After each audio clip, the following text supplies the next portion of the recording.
to have you again. We've seen you a couple of times today, but I'm thrilled to sign a very historic executive order to massively accelerate pediatric cancer research and harness the extraordinary potential of artificial intelligence to fight this terrible disease. We're going to hook up the artificial intelligence with all of the other things that we have at hand, and we're going to come for answers. And these young children who are just really, some are absolutely better and others are getting better. You're all going to be better very soon. So they won't even need it, I don't believe. I want to thank Secretary of Health and Human Services, Robert F. Kennedy, Jr., who we see a lot of lately. You've been really active. It's been very active. Secretary of Education, Linda McMahon, who's so fantastic, and I guess we reached a deal with Harvard today, so we'll see how that. All you have to do is paper it, right, Linda? Just yes, sir. Paper it out. It'll be great, though. It's going to have to do with something that's very important to everybody. CMS Administrator Mehmet Oz, FDA Commissioner Marty McCary, Director of the National Institute of Health, Jay Bhattacharya. Is that good, Jay? That's pretty good, right? I'm getting better. That's perfect. I'm getting better. Science and Technology Advisor, Michael Kratsios. AI and Crypto Czar, David Sachs. You're doing great, David. As well as a friend of mine, Stephanie McMahon, and her incredible husband, Triple H. You all know Triple H. I'm not going to fight that guy. He's one of the greatest. I also want to thank all of the brave young people who are with us today, and they've gone through a lot, but it's really coming out very good. And I just gave them a beautiful coin, and we're going to save that coin, right? A beautiful coin. In 2019, I was proud to launch the Childhood Cancer Data Initiative, and I think Stephanie was a big factor, right, Linda? She was a big factor as to what we're doing right now. Absolutely. Which invested $50 million a year into pediatric cancer research, and today, in line with recommendations made by Secretary Kennedy and the MAHA Commission, we're doubling that investment, adding another $50 million to Childhood Cancer Data Initiative. We're doing that immediately. And we have a lot of money coming in with the tariffs. We've never had money like this coming in. We're a rich country again. We were a dead country 1 year ago, and now we're the richest country. We're hot. We're a hot country. So it's an honor to do that. In honor of all of you, we're doing that, okay? With this order, I'm also directing the federal government to fully utilize artificial intelligence to supercharge pediatric cancer research. It's pretty amazing what's happening. For years, we've been amassing data about childhood cancer, but until now, we've been unable to fully exploit this trove of information and apply it to practical medicine. Using cutting-edge AI, we will empower scientists and researchers to discover new treatments, cures, and prevention strategies. AI can also make groundbreaking trials and therapies, and it's just going to be so accessible to everybody, families all across the country. So it's going to be amazing. What's happening is amazing. And we have more AI. We're leading in AI. We're leading China by a lot. We're leading everybody by a lot. They're creating their own energy. We let them build their own energy plant because we don't have the energy. Nobody does to feed them. The amount of energy just the AI needs coming into this country is double what we have right now. So we're letting them go out and create their own energy plants and their own electricity. And they're doing it. We're giving them permits to build electric plants. They're becoming sort of a utility. Maybe they'll do better with being a utility. Who knows? They'll do better with being a utility than they will being AI. What do you think of the chances that they... I hope I'm wrong about that, or they made a bad bet, right? So anyway, but I want to just say that we're going to defeat childhood cancer once and for all, and I'd like to ask Stephanie to say a few words. She's a very special person, and very, very much involved in this. Thank you very much, Steph. My mother is making me step That's forward. right. Your mother, she'll do this. My mother. Well, Mr. President, thank you very much. You've already acknowledged this incredible team here, and all of these people standing behind me were inspired by the story of a little boy named Connor Mahalik. He was a little boy who didn't want to hug me because he gave choke-out hugs. He booed his favorite nurse when she came to give his chemo, and he always worried about his dad because his dad was Connor's best friend. Connor was a WWE fan who I met after one of our big events, the Royal Rumble. You could tell he was sick. He had a big scar that was running up the back of his neck and a lump on his head, but you would never know it from his personality. He told me about the t-shirt that he was wearing that was dragging on the ground because WWE superstar Sheamus, who's 6'5", had given it to him. Underneath that was his Daniel Bryan t-shirt, and underneath that was his Skylanders t-shirt because that was his favorite toy. And as I stood up from my aforementioned chokeout hug, Connor's dad told me that he didn't have long to live. And I didn't want to believe that. I kissed him goodbye on his soft little cheek, and when he looked back at me, I made an unspoken promise to fight for him and kids just like him. Kids shouldn't even know what cancer is, let alone have to face it. And this incredible team believes that too. This executive order makes kids with cancer the first focus of AI innovation across healthcare in America. If there is one thing in the world that could bring us together, please let it be our children. Because I can almost guarantee, if your child was diagnosed with cancer, you wouldn't care what party their doctor belonged to. You would just want the best. And President Trump is doing just that, enabling that every child with cancer gets the best care possible. And we couldn't be more grateful. Thank you, sir. Thank you, Great sir. job. Thank you very much. She's done that before, hasn't she? Great job. Bobby, please. Today, President Trump signed an executive order that makes an historic promise. We will harness America's innovation in artificial intelligence to find cures for pediatric cancer. We stand here today because of Stephanie McMahon-Levac, who never wavered in her 11-year commitment to give every child a future free of cancer. She proves how one person's courage can change what is possible. Cancer is now the leading cause of chronic disease-related death in children, and its incidence has risen by more than 40% since 1975. We cannot accept that. We must act with urgency. The MAHA strategy report released earlier this month directs HHS to focus on research that harnesses AI to uncover causes, identify risks early, and take action in childhood and young adulthood to prevent cancer.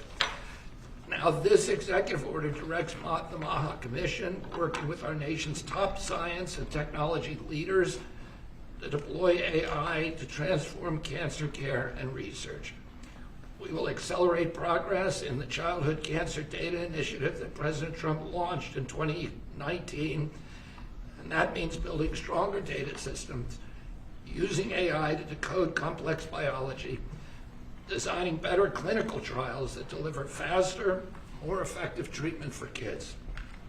The order doubles federal investment in the Child Cancer Data Initiative with an additional $50 million just this year.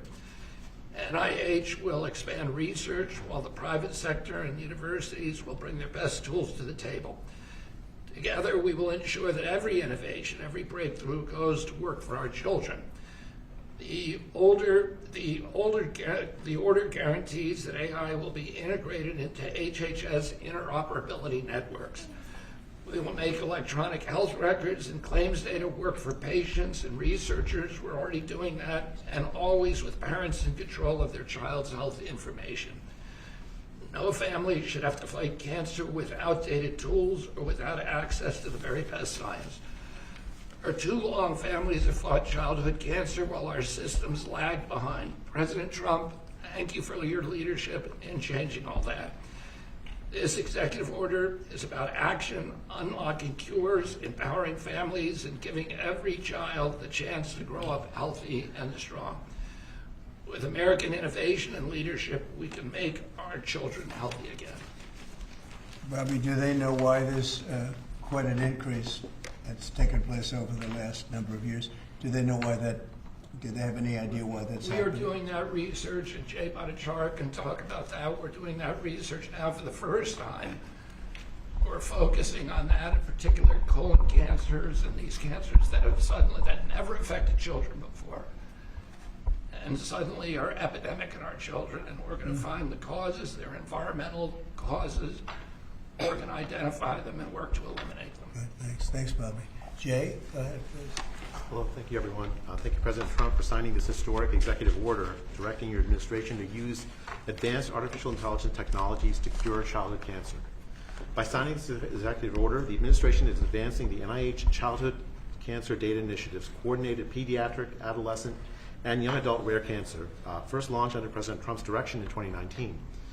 When I was a young medical student in the 1990s, I had the privilege of spending a month in a pediatric cancer ward treating children with cancer.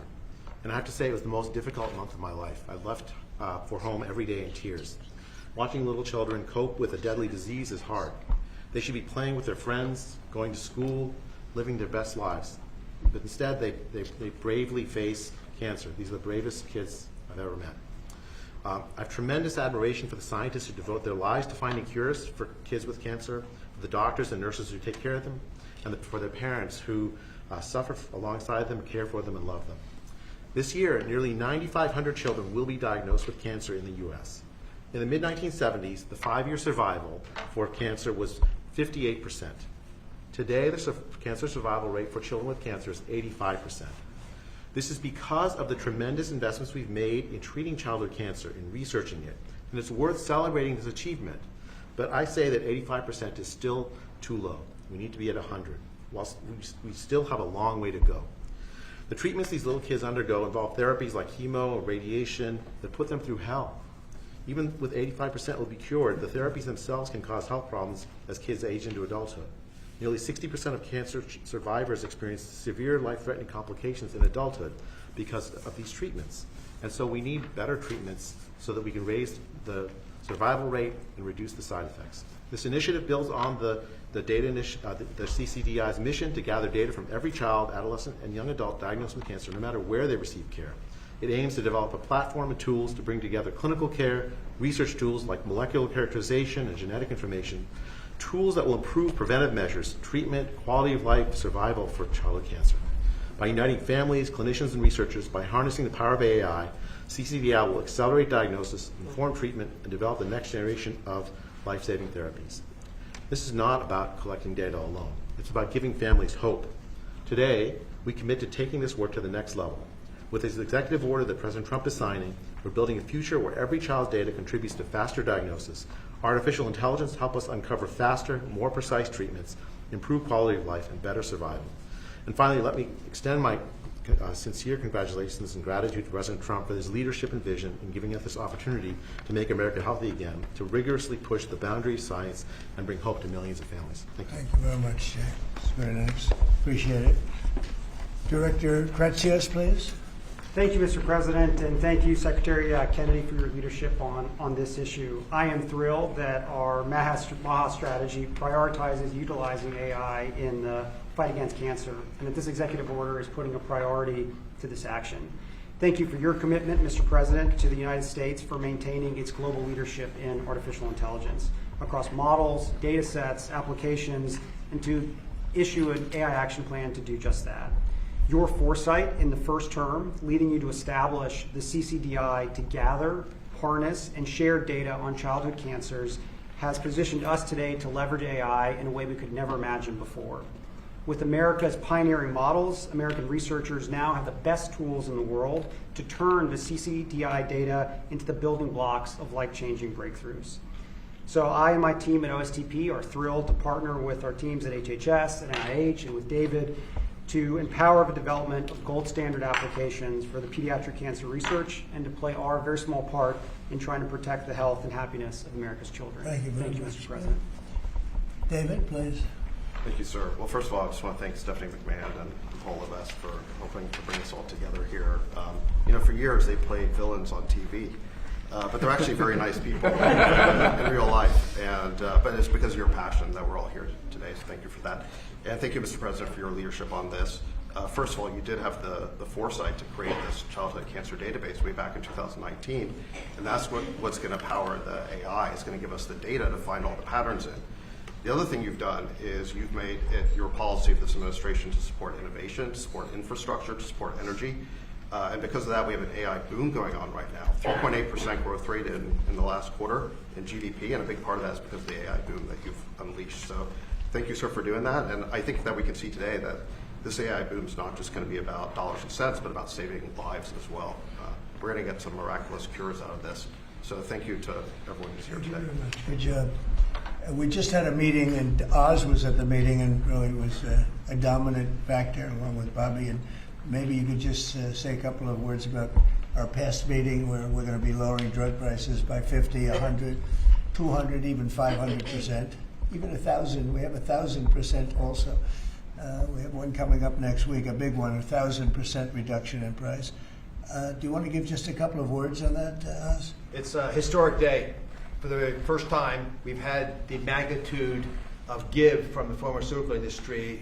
One of their leading lights, Alfred Boula and his company Pfizer, agreed, something the president has been pushing on since his first term and has been calling me quite frequently on speed dial over this term to make sure that Secretary Kennedy and I would seriously engage industry. They have agreed to several important concessions. First, we will have most favored nation drug pricing in this country for everyone on Medicaid. So our most vulnerable populations will not be forced to pay 3 times or more, 5, 6, 7 times more for the exact same pills in the same bottles as it costs in other countries. That'll make it a lot easier for governors to manage their budgets and shows again a distinct passion that the president has for helping people who are most vulnerable.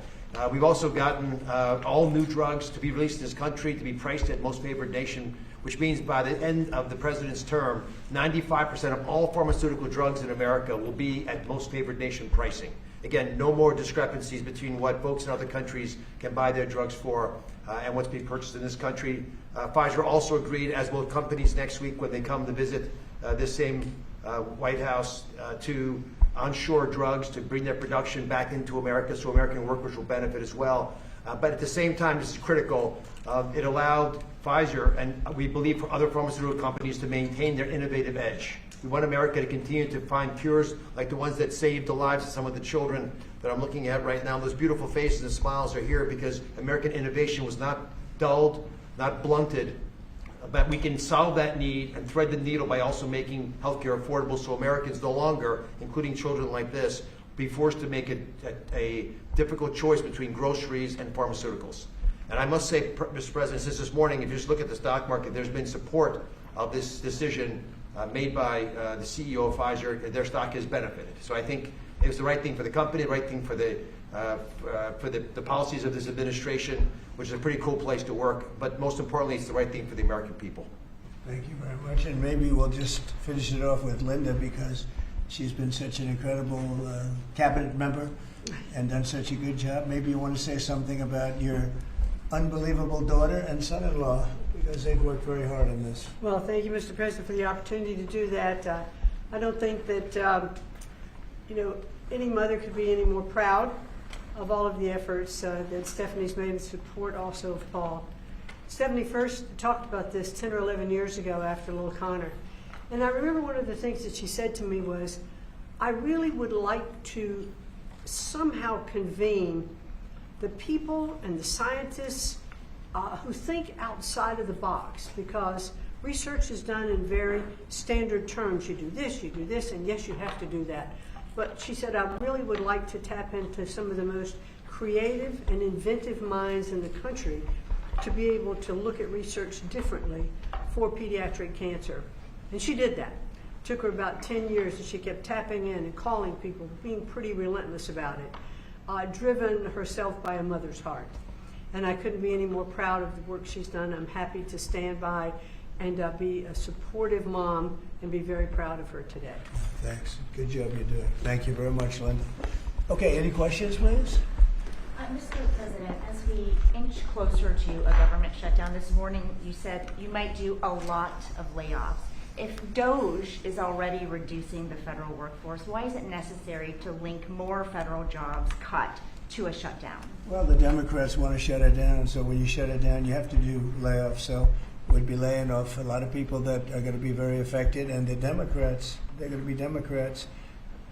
As you know, this country, no country can afford to pay for illegal immigration, health care for everybody that comes into the country, and that's what they're insisting.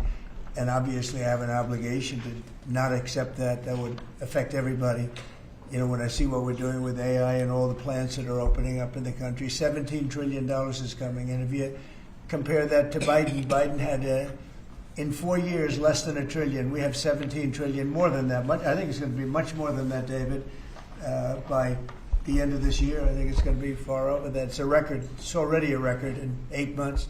It's a record by a lot.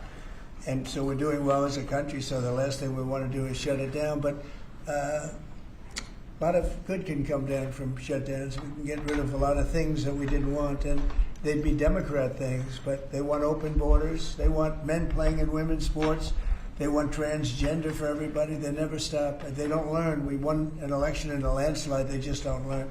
So we have no choice. I have to do that for the country. Yes? You mentioned a deal with Harvard, Mr. President. What is that deal? Will they be paying the administration? Well, we're in the process of getting very close, and Linda's finishing up the final details, and they'd be paying about $500 million, and they'll be operating trade schools. They're going to be teaching people how to do AI and lots of other things, engines, lots of things. You know, we need people in trade schools. I remember when I went to school, I had some people that weren't particularly good students, but they could take a motor or an engine apart blindfolded and put it back blindfolded. But they weren't too good at other things, and many of them ended up doing better than the people that were.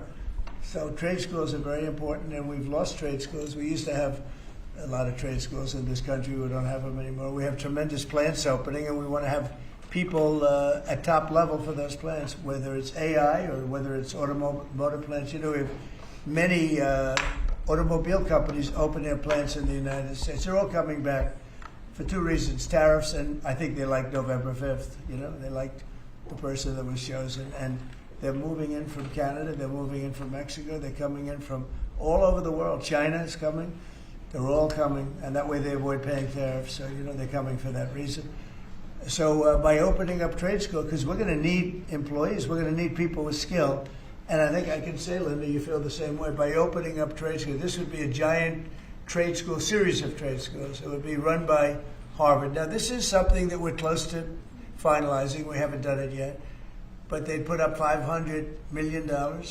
Interest and everything else would go to that account, meaning go to the trade school. And, you know, it's a big investment in trade school, done by very smart people. And then their sins are forgiven. So we have a good chance of getting that close. Yeah, please. Mr. President Trump, thank you. I've been looking at this chart that you showed us earlier, since we left the Oval Office earlier. U.S. prices for brand drugs are 422% higher than in comparable countries. You know, I'm young, maybe I'm inexperienced, but I think a lot of Americans are wondering, how did we even get here, being one of the biggest buyers of You drugs? got here by incompetent people sitting behind this desk. You had a lot of incompetent people. I did it, as you know. I started it in my first term. We rebuilt the military. We got the largest tax cuts in history. We did all these things, and we had the best economy in the history of our country during my first term. And by the way, this is blowing it away based on what we're seeing. But we got it by having people allow that to happen. And as you know, I started the process, but then when COVID came, we focused on COVID, not on this. And I said, if I ever go back and do it again, I'm going to make this a primary thing, because other countries are paying a fraction of what we pay for the same exact drug, same exact pharmaceutical, everything. And I said, no, it's not right. And the drug companies actually came along. You know, don't forget, they make 30, 40, 50 million a year, these people. They're very smart. And they had a lot of people convinced that, you know, that's the way it has to be. They talked about research and development. We had to pay. I said, well, why isn't Germany paying? Why aren't other countries paying? And they always had a good answer, but it got to a point where I didn't like the answer anymore, and I said, we have to do this, and we did it.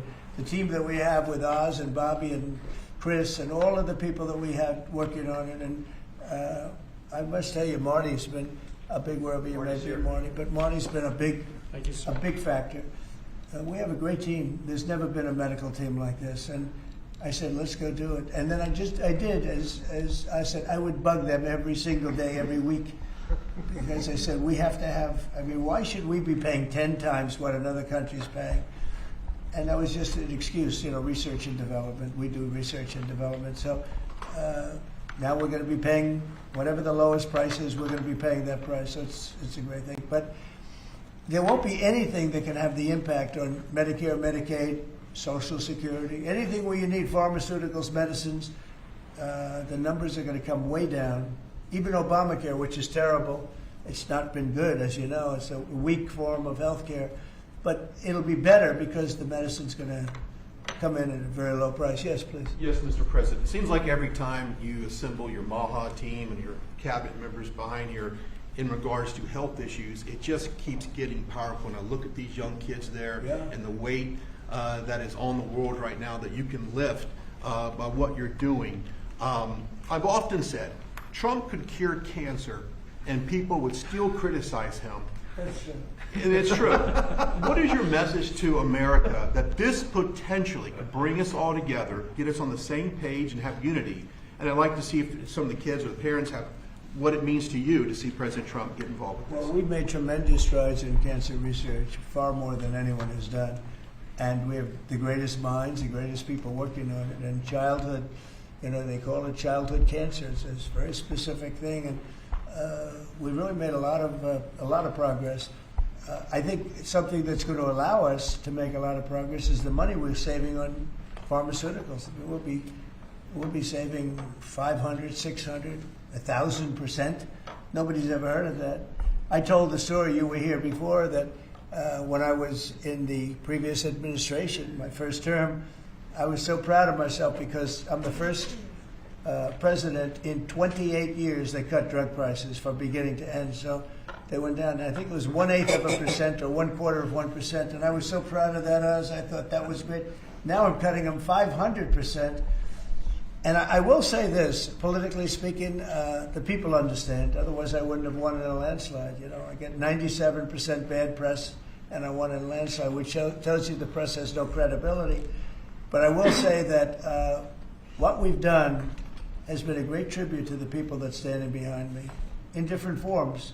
Linda in education, different, but what she's doing in education, she's sending education back to the states. That's a big move. The states, you go back to Indiana, Iowa, I would say 40 states will be great.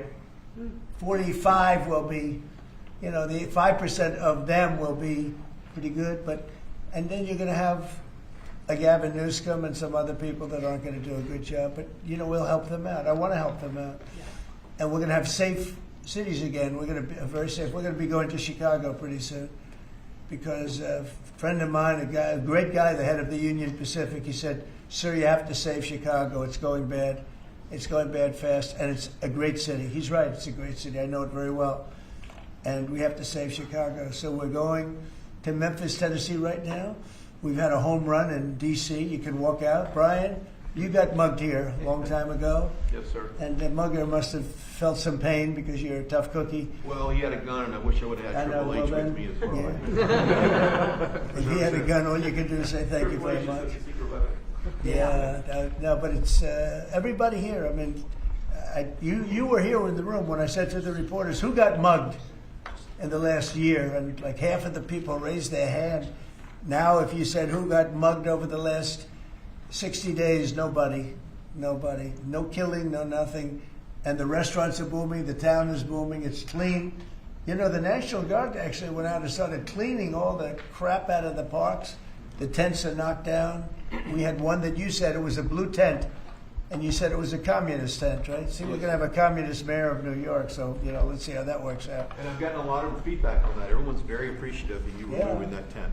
You told me about a blue tent, and I said, I can't be there because we knocked them down. But this was a very highly sophisticated group of people that had permits and all the other things. Well, their permit expired. We knocked it down. It took, 24 hours less, maybe? Yes, sir. So I appreciate you telling me that. No, we have a great thing going. The country is doing incredible. We are a hot country. The hottest. We're the hottest country in the world right now. Do the parents of the kids have anything they'd like to say? Yeah, that's a great question. Would you like to say something? I would. That's a good comment right there. That's the best comment you've made in a long time. Mr. President, good evening.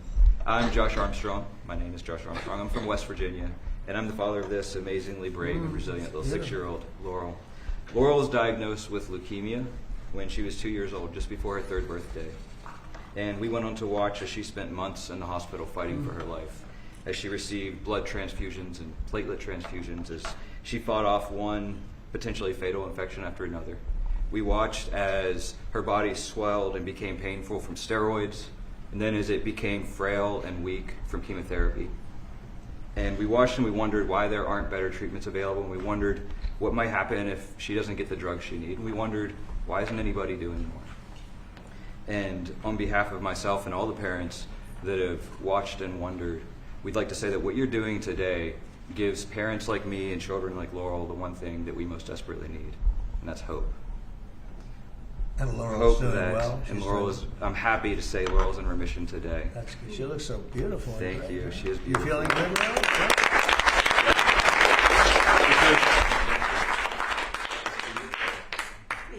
That's for you. She looks so great. Because of this bill, doctors are going to be able to get better treatments faster to patients like Laurel. Big And difference. because of you making children like her real children, not cases or statistics, but children like Laurel and all of these children here today, we have that hope, and we are so proud that you're standing with children with cancer and making it a national priority. It's very nice. Thank you, Mr. President. We're with you all the way. How about you, back there, Dad? Actually, I'd like my daughter to speak. We let Oh, her I speak. like that much Caroline better. would like to speak. She's That's lost very her good. ear. I'd like you to speak. Thank you. Good afternoon. My name is Carolyn Hendricks. When I was 4 years old, I was diagnosed with Ewing sarcoma, a pediatric bone cancer. 11 years later, I'm now 16 years old, and I'm doing great. What you're doing today, Mr. President, means that kids like me will get better options and so much more hope for the future. This will help doctors use technology to find cures faster, match patients to trials more quickly, and give our families more control over our health. For kids, every day counts. This order shows that our lives matter enough to be first in line for innovation. On behalf of children and young adults with cancer, those still fighting and those in remission like me, and families who wish that they had more time together, thank you for making us a national priority. Mr. President, because of actions like this, kids like me have the chance to grow up, to chase our dreams, and to live full lives. And that is the greatest gift anyone could ever give. Wow, that was so good.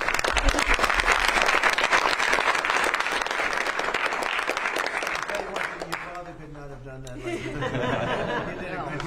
You did a big service, Father. Yes, sir. That's great.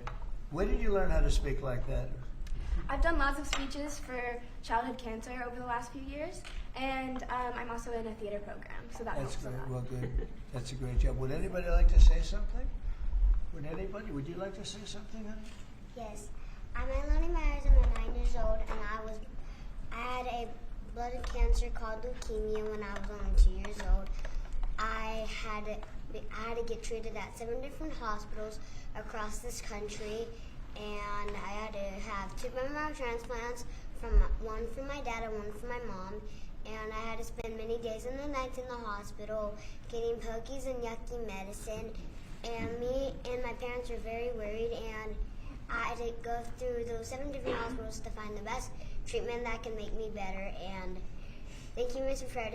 President, for making everything happen today. So kids like me and Laura, we can still be living today and speaking.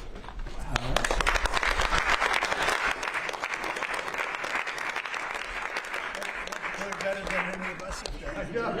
We're doing lousy. We're not doing so well today. They're doing so good. That was fantastic. Thank you. And you feeling good now? Are you all better? You're pretty close, right? Yeah. Yeah, I hear you're going to do good. Anybody like to say something? Yes, sir. Go ahead. I've had a brain tumor since I was 4 months. Now I'm off all medicines. I'm a cancer survivor. I've had a brain tumor since I was 4 months, and I'm doing great. I'm 15 now, and I'm going to 10th And you're grade. going to be a football player, offensive lineman.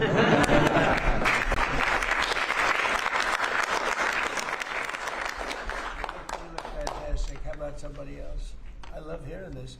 I love hearing you talk because you talk better than any of us, right, Jay? Thank you, Mr. President.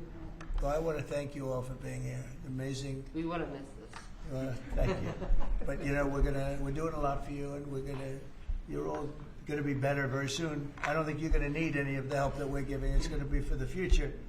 But I want to thank you for being with us, and I'm going to bring them back to a room. We have a room where we have lots of hats and things in the back, and we're going to. Would you like to go back and we'll pick some nice presents? Yes. And we'll get rid of the wonderful people of the media. Do you like the media?